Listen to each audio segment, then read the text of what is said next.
With the Action Network's Jason Sobel, I'm Adam Kaufman. And Jason, you've arrived just in time because we need to break this down for the people. Thrilling finish to the BMW Championship, of course.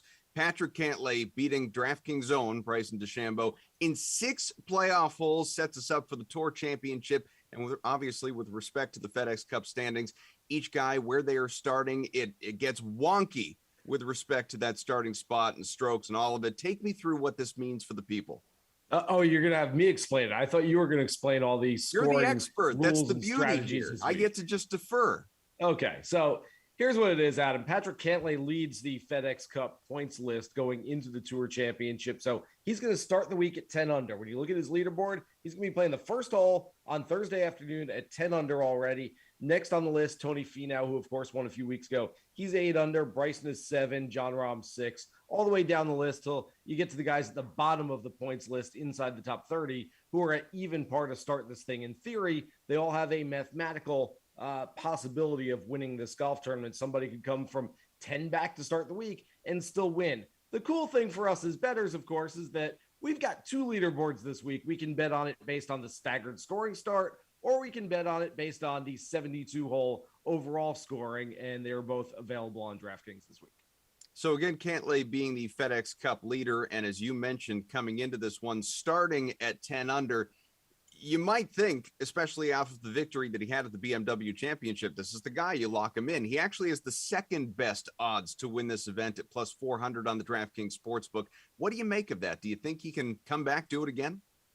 Look, if we've learned anything over the last 3 months on the PGA Tour, which have seen some absolutely wild, crazy Sunday afternoons, it's that a 2-stroke lead on the back 9 on Sunday is hardly protectable. I don't think that a 2-stroke lead going into the final 72 holes of the season on a Thursday is that big. So I think that somebody can go out there and track down Cantlay. Obviously, it's better to start with a 2-shot lead than a 2-shot deficit, but I still think that some of these players are going to even things out very, very quickly on Thursday. And by Sunday, we're going to look at a leaderboard that looks a lot different than what it looks like going into it.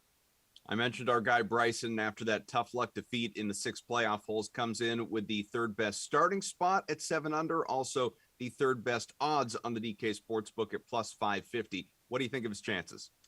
Yeah, my podcast partner, Justin Ray of the 21st Group, we do a podcast called Links and Locks. You can find it through the Action Network. And he said that more so than almost any other course on the PGA Tour all season, strokes gained off the tee will be a major qualifier, major differentiator for players at East Lake this week, as it always is, which is sort of explainable why we've seen Rory McIlroy play so well on this golf course. We've seen Xander Schauffele play so well on this golf course over the years. Well, nobody is better at hitting the ball off a tee than Bryson DeChambeau. He is the best in the world at hitting driver and mashing it all over the place. I don't know that he can go a full 110% after everything this week like he did last week with 7,500 yards and big wide fairways, but I still know that he leads the PGA Tour in strokes gained off the tee this season. And so if you're looking for a guy that can hit it really well off the tee, and you know that stat, that metric works really well at this golf tournament, well, Bryson just might be your guy. Jon Rahm, let's talk about him because you've outlined it. This is where it gets a little confusing, reality versus betting, right? Because he is the favorite to win this thing at plus 350 on the DK Sportsbook. By the same token, has the 4th best starting spot at 6 under. Can he overcome the deficit, hoist a trophy? Absolutely, Adam. I love Rahm's mindset. Spoke with him a few weeks ago on multiple occasions at the Northern Trust. And in each occasion, he said, look, I know I'm playing well. And this was after he was leading following the second round going into the weekend. He said, I know I'm playing well, but really it's all about what happens in 2 weeks. It's not about this one. And so he was really looking at this thing from a different perspective, a different mindset than most of his peers. I think a lot of players were just of the mindset, hey, I'm going to go out and try to play my best golf and try to win one of these first 2 events. And if I do, it'll put me in good position. I can go win the FedEx Cup. Nothing wrong with that. That's admirable. I have no problem with trying to play your best golf every single day. Jon Rahm was looking at it as, hey, this thing's a marathon, not a sprint. I'm going to set myself up so that I can have some gas in the tank, some energy, and peak in that 3rd week at East Lake. And I really do think that he is set up to do that this week. And so love the mindset, love the strategy, and I love everything about Jon Rahm this week. Tony Finau won the Northern Trust a couple of weeks ago, comes into this thing at -8, second best score in terms of obviously where he's going to start within this tournament, but fourth best odds on the DK Sportsbook at +700 to win the Tour Championship. So how you feeling about him? Look, after Tony Finau won a few weeks ago, I saw a lot of social media conjecture about, hey, maybe now the floodgates will open for Finau. Maybe now that he's won a big one, he'll start winning them in bunches. And my take was there are no floodgates anymore. We've had 42 different winners in 49 PGA Tour events this season. Patrick Cantlay just last week became the first 3-time winner on the tour this season. So it really is spread out. That said, could you envision Tony Finau sort of stepping on the gas pedal and especially, like I said, being in second place coming into this one and going out and playing some good golf and maybe winning the $15 million first place prize? Sure. Again, he's got low odds because of that staggered leaderboard. If you like him for the 72-hole scoring, I get the odds are bigger for that. I don't like him as much for that one, but giving him a nice little lead over most of his fellow competitors in the field. I don't think that's a bad thing for Tony Finau, and I could see him playing well. But again, I don't necessarily know that the floodgates are going to open anytime soon. All right, Jason, this next one here, it's for all the marbles, for the whole enchilada. It's for I don't know, there are about 1,000 examples of that we could probably go back and forth doing here. How about somebody outside of there you go. How about someone out of the top 5 that you like to win this? Oh boy, this is a tough one.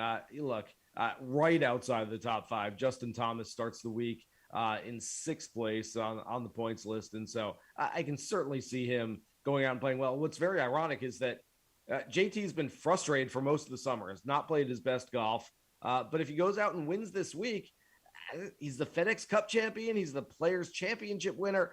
He could be the player of the year after a year that was largely disappointing for him. So I think we can keep an eye on that. He starts 6 shots back. And then Sam Burns, who is in 10th place on the points list, but because 6th through 10th start in the same spot, he actually starts in the same position as Justin Thomas. They're both 4 under, 6 shots behind Patrick Cantlay. That's gettable. And I think Sam Burns is playing for not only a lot of money, not only a lot of pride, but he's got a potential Ryder Cup spot on the line. So a ton of motivation for Burns, who has finished top 8 in 2 of his last 3 starts. I like him again this week. So with the 30 best players in the world gunning for the season title, is there any true long shot on the DK Sportsbook here? Maybe somebody in the back half of the field?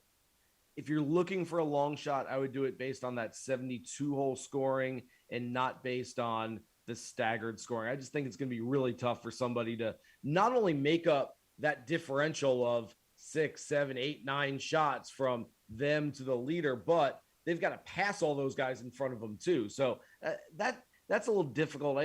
I would assume it's going to be somebody that isn't too far down that list as far as the actual FedEx Cup and the staggered scoring. But if you look at the 72-hole scoring, and again, available on DraftKings, and you can bet on just who's going to have the lowest score for the entire week, yeah, I think it's very viable to take a long shot. In fact, I look at a guy like Eric Van Rooyen, who's towards the bottom of that odds board right now, has played really solid golf over the first 2 playoff events, kind of backdoored his way into this one. Didn't have a great year, but he won at the Barracuda last month and then got his way into the playoffs. He's played well, made the most of it. I could see him going out and having a really good week with sort of nothing to lose playing with house money.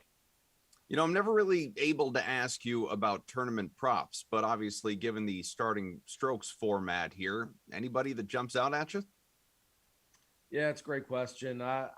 If you're looking for another guy that's like a, top 5 kind of play, Sungjae Im played really well last week. A couple more putts drop, and that could be a very good finish for Sungjae. So I like that he's trending in the right direction. I can see him having a good week. Sergio Garcia is another one where had his best finish, I believe, of the season last week.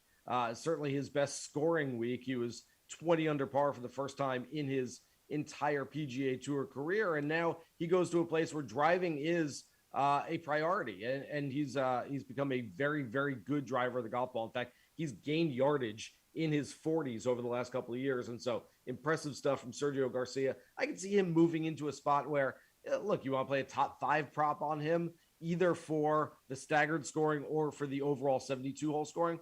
I can see it either way. Jason, you've never had to make a bigger call in your life, or at least not in the last 10 minutes. Okay. Tour championship winner. Who's hoisting that trophy?